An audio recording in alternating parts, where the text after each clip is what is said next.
Hang in there. Homeless people have died in Toronto over the last 10 or 20 years? Hang in there. You'll get a chance to have your question asked and answered. Thank you very much, Carolyn, first of all, for organizing this, and congrats to the federal government for doing this. As the, frankly, fairly newly appointed poverty reduction advocate of the city, I want to locate this issue within the issue of the broader issue of poverty. We as a city have been embarking now on the third year of a 20-year journey around poverty reduction. And it's call it a Gordian knot. It's something that we have tried to pull apart.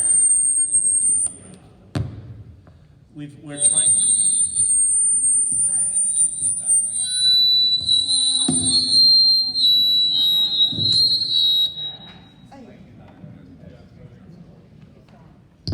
Test. Okay, there we go.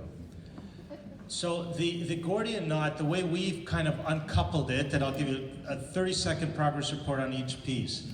We've identified 5 major areas that we need to work on as a city, recognizing that while we are becoming one of the top 5 cities in the world to live in, it's being pulled apart at the seams. There are some people, many of us here, many of us in the community, that are making it, but there's a larger, ever-growing group of people that are falling behind.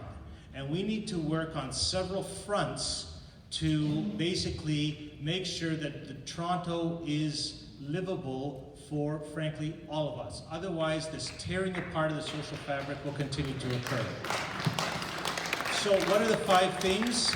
One is housing. I'll address that in a sec. Second one is income security and decent jobs, and the province did some great work with the passage of the $15 minimum wage last week. Congratulations, Eric.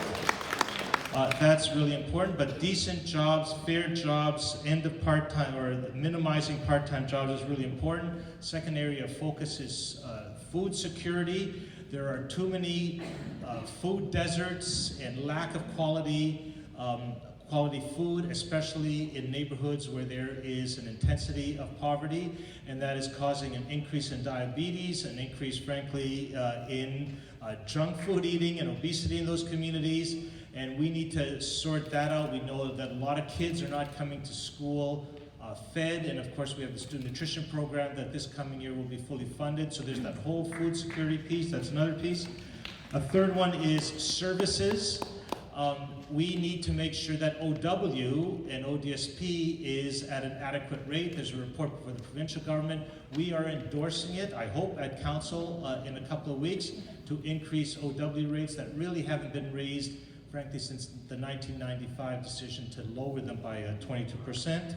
But services also includes making sure that our libraries are accessible more than 5 or 6 days a week, because for some people, that's their living room. That's where they study. That's where they understand how to work a computer and so on. We need to make sure our recreation services are available to everyone, everywhere, especially in needier communities, for whom even that $20 or $30 enrollment fee for ballerina bunnies is an impediment for full inclusion in our society. So that's another piece, is the social security piece. The 4th or 5th piece, depending on how you're counting, is mobility, equity.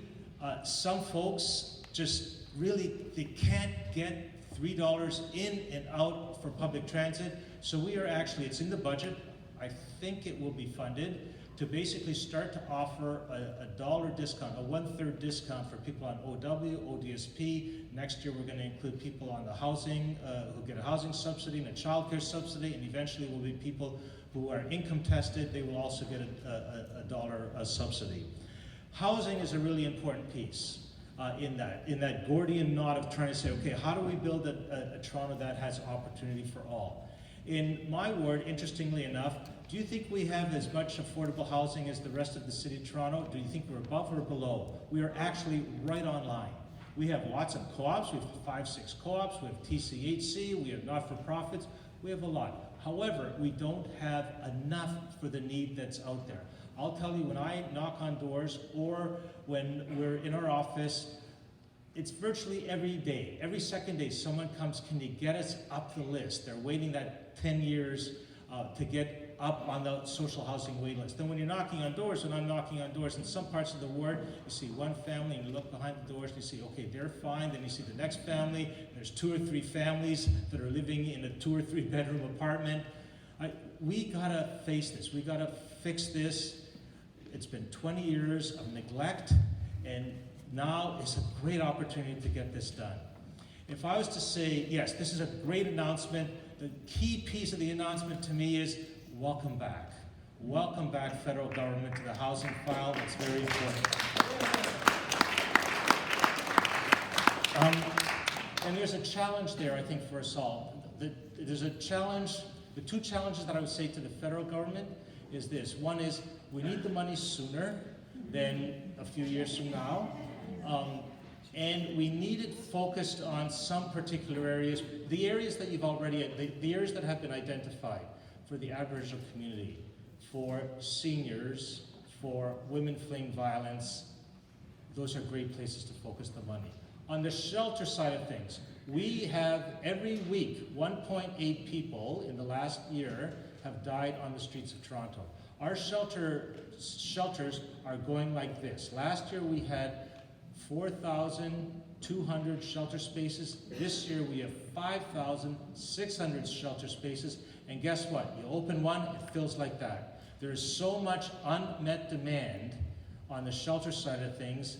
And to me, that is the most egregious part of the tragedy of our times, is that we have not, this rich city, found a way to make sure everyone is at least having a shelter. That's on us as a city. Yes, we could use provincial, federal support, but we need to make sure at least everyone, that no one's sleeping on the street. And I know exactly where they're sleeping in the street in my ward. I know where they are. We know that Nami Riz knows where they are. Some of you folks know where they are, at the laneways and in the steps, in apartment buildings and by subway stations and so on. That to me is the immediate pressing challenge. So if I were to say to the feds, if you want to get in the game this year, help us with funding. There's a motion before council to fund 1,000 new shelter spaces that's coming to council in a couple of weeks. Helping to fund that would be an immediate sign that yes, we're going to really tackle this with great fortitude, great courage, and great political will. I'll end there. Thank you.